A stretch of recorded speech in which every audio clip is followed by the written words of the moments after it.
Welcome to Holding Down the Fort, a podcast show dedicated to curating knowledge, resources, and relevant stories so military spouses can continue to make confident and informed decisions for their families. Because, let's face it, we know who's really holding down the fort. I'm Jen Amos, a Gold Star daughter, a veteran spouse, and your host for today's show. Let's get started.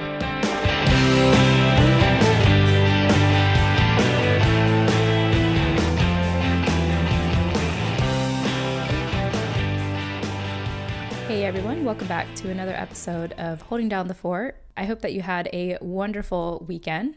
So guess what? This next episode is actually the second to the last episode for season 2. Just a little teaser for the next episode after this. My husband will be joining us.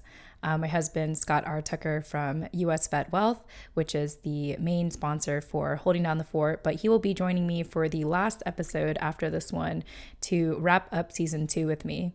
I've had a lot of fun this last season, and I am especially excited for season 3 because I now have a co-host joining me. I want to thank you to our listeners who have reached out and expressed interest, and now I am super stoked because we already have done some recordings together, and you all are in for a treat for season 3. So for today's interview, I'm really excited because this is actually a good friend of ours here at US VetWealth. Of course, as always, before I dive in, I have a couple of announcements for you.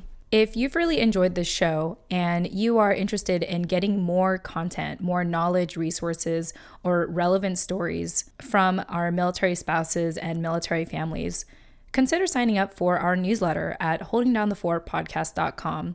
So in this newsletter, it'll be very similar to the podcast show, but we dive a little bit deeper and actually share content from the past guests we've had on the show. So if you are looking for more information, you're looking for more resources, as I mentioned, please check out the show notes of this episode to subscribe or visit holdingdownthefortpodcast.com. Next announcement I have is, of course, as I had alluded to earlier, this show wouldn't be possible without the company that I'm very proud to represent, US VetWealth. At US VetWealth, we educate and empower veterans and their families on how to have personal autonomy in their lives based off of our 3 pillars of financial control, self-development, and identity.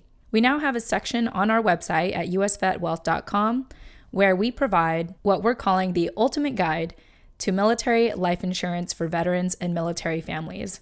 So this is not your average life insurance that maybe your traditional financial advisor would talk to you about. We really hyper-focus on our military families specifically. And so if you are looking to learn more about what life insurance means for you and your family, what you already have available, and possibly some other options that could be better than what you already have, consider checking out our website, usvetwealth.com.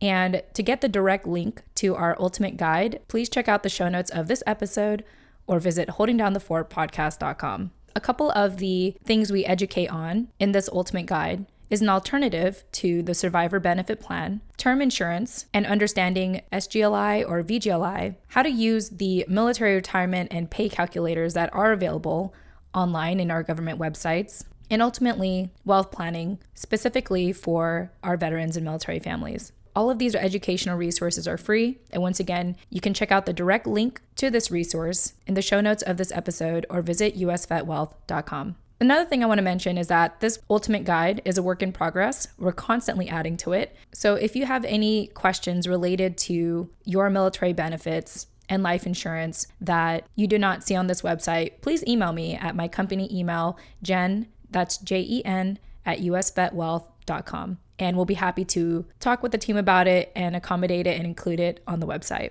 With that said, I want to thank you for listening to my announcements. Now for this next interview, I am really excited to be interviewing Kimber Hill, who is the founder and CEO of VirtForce. A little bit about Kimber Hill. She was recently featured on the Huffington Post, talking about how in a normal economy, 24% of military spouses face unemployment. However, Kimber, who is a Navy wife, has decided to do something about it. You can read more about her story in the Huffington Post, which will be provided in the show notes of this episode, or you could just Google Kimber Hill Huffington Post. But she shares her story about how she almost lost her job because of her husband joining the military, But even though she was able to retain her position, she quickly found out that a lot of military spouses were unable to do the same. So she had decided to help active duty military spouses get back into the workforce. On a personal note, we just want to thank the VirtForce brand ambassadors for finding our company, US VetWealth, to connect us with Kimber and VirtForce and actually be able to have helped us over a year ago build our internship program and eventually employ military spouses to work with us. And even though we have only connected less than a handful of times in person, Kimber is a good friend here at US VetWealth, and I personally admire and appreciate the good work that she's doing for our military spouses and community. So with no further ado, I hope that you enjoy this wonderful episode that I have with Kimber Hill, founder and CEO of VirtForce.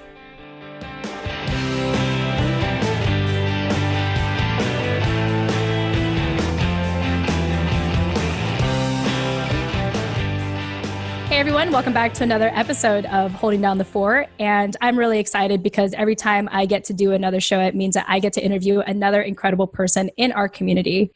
So today I have with me the founder of VirtForce, Kimber Hill. Kimber, welcome to the show. Hey Jen, thank you so much for having me on Holding Down the Fort. I'm very excited to be here and talk to your listeners. Yeah, absolutely. And I just want to share with our listeners how we know each other, because I feel like when we first heard about you, your Facebook community, VirtForce, probably had, I think, like 5,000 followers at that time. I think you were maybe less than 6 months in. Mm-hmm. And today, you have a ton. You have a ton of followers. You have over 25, I think, 1,000 members in your Facebook group at this point. Is that correct? Yeah, that's right. And an interesting thing that we found is not everyone is on Facebook. I mean, can you believe it? Not everyone is on Facebook. So we've also built communications via our job board, via our podcast, via LinkedIn, and via our email list. So right now, I think we total over 30,000. Wow, that is just incredible. And I believe someone had found us and reached out to us about to inquire about your services. Mm-hmm. I don't remember who that was. I wish I can give them credit, but that was well over a year ago now. And I feel like we've had a number of collaborative opportunities since then with you and VirtForce. Yes, that was probably one of our amazing brand ambassadors. We have a volunteer program that helps military spouses develop remote work skills. And one of their projects that they get assigned is looking for employers who might want to hire from the military spouse community. And that's when we found you. So one of our brand ambassadors found you and said, hey, this person might be a really great fit to bring their resources to VirtForce. And ever since then, we've been great friends. I have to say, you are one of my first. I haven't been a military spouse very long, just about 3 years. And you are one of my first friendships that was made early on that I've been able to sustain virtually over time, even though we've never lived in the same place. We've only seen each other in person twice. So, yeah, I think so, honestly. I think the first one was at Military Influencer Conference. Yeah. And then the second one, I had coincidentally saw you at Military Women's Conference, MWC, in Florida. And I didn't realize you were going to be there and you had a speaking engagement. Yeah. And then we were also at PodFest together too. So we've seen each other three times. 3 times. In person. Yeah. And it's always a joy to see you and Scott. And I love to see US VetWealth growing and seeing your podcast growing too. It's awesome. Yeah, thank you. You know, definitely you and VirtForce have been like such a great asset to us. I know that when we initially reached out, we were looking to offer like a sales position because in financial services, it's kind of normal to be taken on a sales position. And I think what you did for us was you guys helped us look at how do we market our positions differently? And you showed us how to do it in a form of an internship, which I actually really appreciated because a lot of what we do nowadays is more focused on educating than it is about saying, hey, this is available and this is how much money you could make if you work with us. So I really appreciated your take on that. And I'm kind of curious if that's something that you tend to recommend to, let's say, people that are looking for strictly sales positions, or was that a unique sort of advice for us? That was unique for you guys. And there are other organizations who would benefit from a program like that. But I remember where you were in trying to bring on a team. And I believe, if I remember correctly, one of the hinging factors there was a lot of training involved in your role. And as I talked to you, the more I talked to you, the more I realized that the program you were building was educational. It was, 4 to 8 weeks of teaching people how to network online and how to build online communities. And I just remember hearing from that, this sounds like an apprenticeship or an internship that could lead to a job offer. And I know too that you guys were in your first couple of years of business at that point. And sometimes for a startup, that's a great way to get some traction underneath you. I mean, that's how VirtForce accidentally became a business, right? We created our internship program to teach military spouses how to work remotely. And the next thing you know, we've got some major traction and we were able to start providing services. So that was neat. And it can work. It does work. Yes, absolutely. Well, I really do want to dive into VirtForce, but for people that are getting to know you for the first time, Kimber, given current events, why don't you share a snapshot of your life today and how you've adapted to the changes, if at all, because you work remotely? Okay. So I will tell all of you that because our business provides virtual and remote services during COVID, my workload probably tripled. And how did I adapt? My husband and I had a serious conversation about weekends off. I mean, seriously, weekends off. Like, we don't even open the computer on Saturday or Sunday. And also over communicating with my team, over communication. This time last year through December, we had one foot in Slack, one foot in Facebook Messenger. We were on all of these free internal team platforms, but we were forced in 2020 to regroup. We migrated everything to SharePoint and migrated everything to SharePoint and Microsoft Teams. We set firm business hours and we set some firm team availability policies to keep everybody in the loop and on the same page. And that helped so much. It helped us all stay sane and keep things afloat during that crazy time. I'll also share that one of the goals for us this year is to shift sort of away from recruitment and towards recruitment marketing, because we know that that's something that would decrease a workload for our team members. And our culture is to be a part-time team with weekends off and half a day Friday, right? That's a part of our culture. That's what we're aiming for. So we're starting to kind of mold our business model around what's going to provide the team that kind of freedom. Personally, I never leave the house and I'm about to go insane. So in the beginning of my remote work career, I've been working remotely now for 3 years.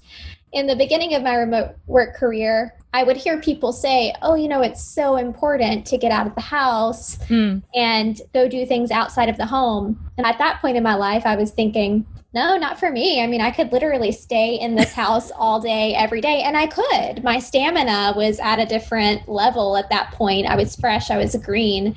And now I beg my husband, I'm like, please take me to Walmart or something. I got to get out of these walls. I don't care where we go. Just take me somewhere. So, and that's even funnier because my car broke down this year. And so we're like a one family vehicle, sort of. I could probably drive the car from, here to within a 5-mile radius, but I'll tell you what happened. The heat in Florida cracked the engine. The heat of Florida cracked that puppy. So it's good for short distances. But that's why. And then I'll text my friends. I have a girlfriend, Haley, who lives here, and I'll text her and just say, come pick me up. I have to get out of the house. Yeah. So yeah, COVID made that so much worse because I started to feel the burn of that late last year and in January. But the last time I left the house was to go to PodFest, or I left Jacksonville was to go to PodFest. And as soon as we got back, COVID hit. And it just felt like we were on lockdown. And for the first 6 weeks, I'm thinking, this is fine. I'm okay. I'm used to this. And then the next thing you know, I'm spiraling and about to burn this place down. So I get it now. I get why people tell you to get out of the house, go work from a coffee shop. I understand it. Yeah, definitely. I hear you. You know, as someone, I've worked from home for the last decade, and I don't know what it is, but something about this time, I think because everyone is told to be at home, Hmm. I feel like I'm becoming a little stir crazy. So, you know, we'll go to fast food restaurants just to get out of the house. You know, even if we don't Yeah. leave the car, just that feeling of like, okay, we're out of the house, even for a Yep. little bit, and we'll drive a little further to, you know, pick up food that we've ordered at restaurants, even though it's like well out of our way. It's like 20, 30 minutes out of the way, but it's like, Yep. okay, good. We got out of the house. We did that We did today. something. Hmm. I love it. Well, thank you for sharing that, Kimber. And, you know, it's interesting because this is an issue that's really happening today. A lot of us, you know, really struggling with feeling stir crazy and wanting to get out of the house. But I do feel like it's something that military spouses and the community is fairly familiar with, especially if you are someone that is forced to work remotely and, you know, has kids at home. And so you have to build a business at home. So I want to dive more into VirtForce. I know we've already alluded to it a little bit, but I want to really share the heart of it. Like, why did you start it? Because obviously you're very passionate about it and you've helped military spouses with it. And not just military spouses. I know that you assist veterans as well. And you've been featured in a number of things. I know Huffington Post being one of them recently. And so for people that want to know the heart of it all, because you're the center of it all, you're the founder of VirtForce, why did you start it? And I think the follow-up question I have for that is it fulfilling for you, even to this day, being a couple years into it now?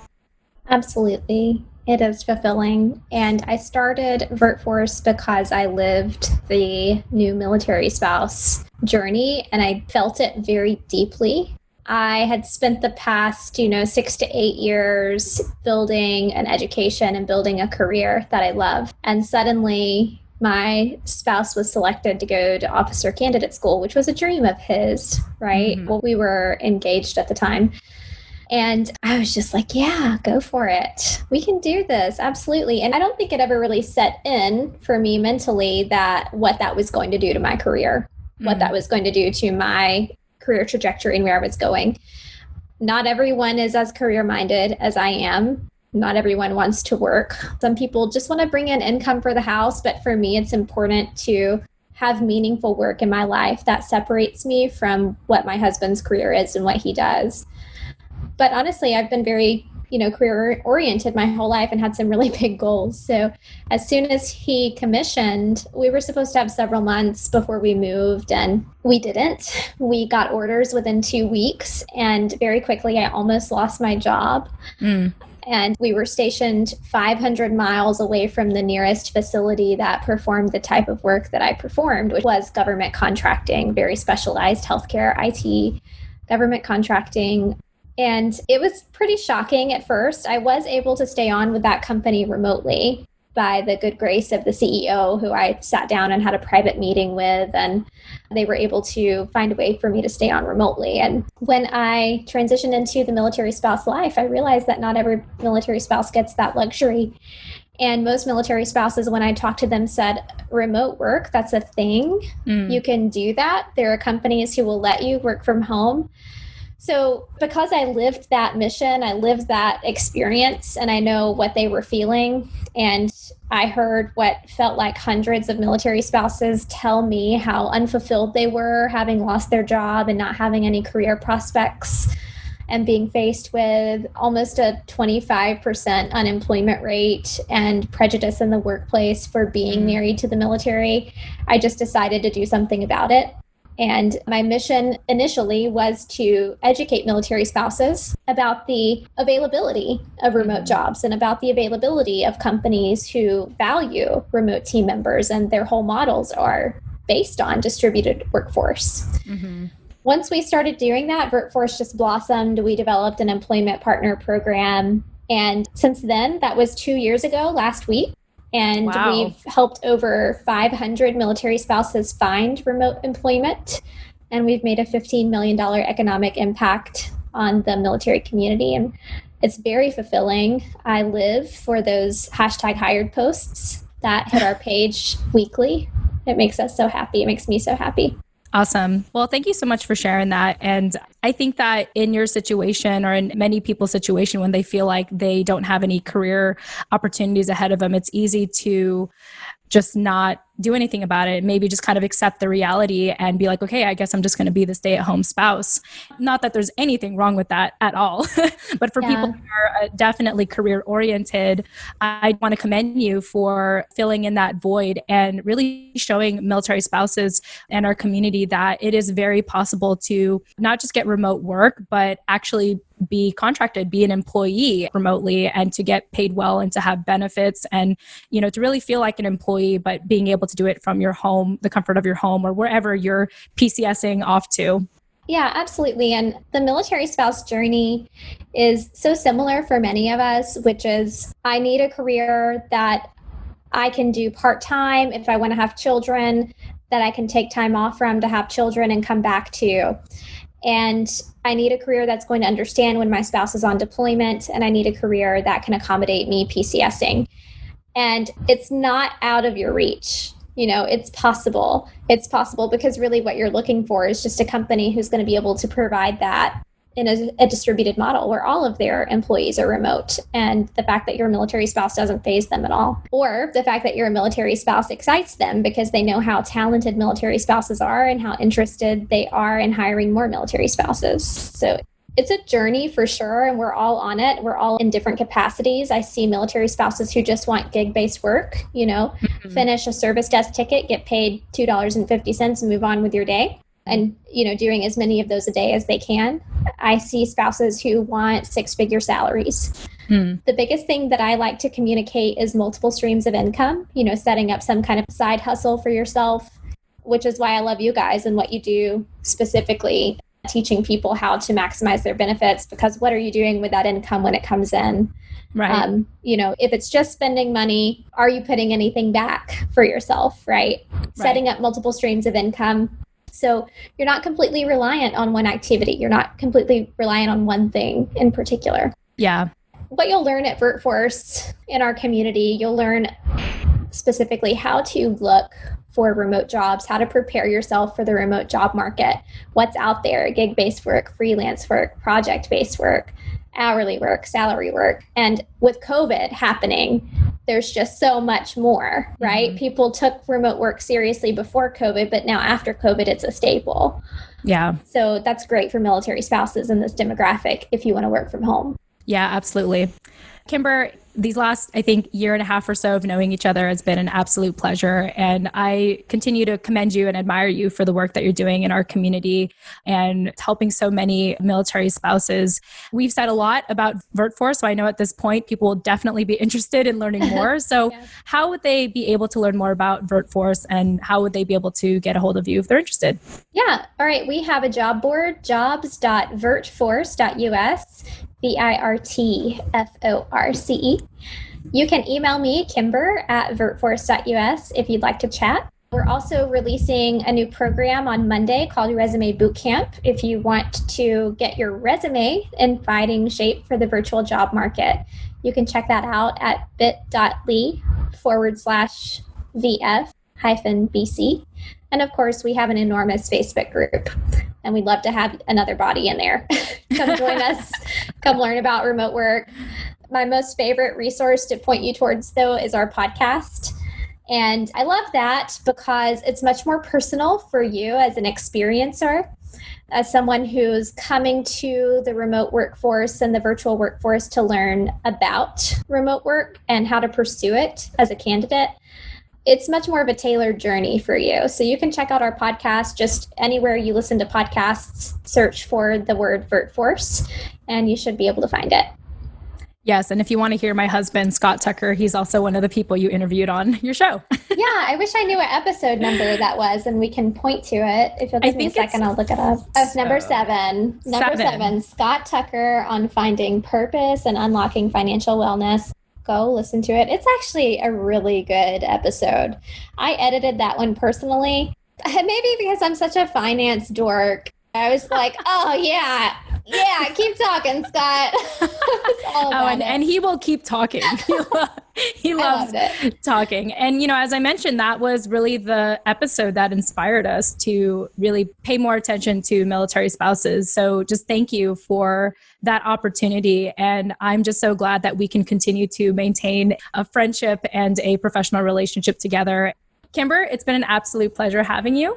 Thank you so much, Jen. I love our chats. Let's stay in touch. Call me anytime. Yes, and to our listeners, we want to thank you so much for listening. We hope that you gained another piece of knowledge, resource, or relevant story so that you and your family can continue to make informed decisions.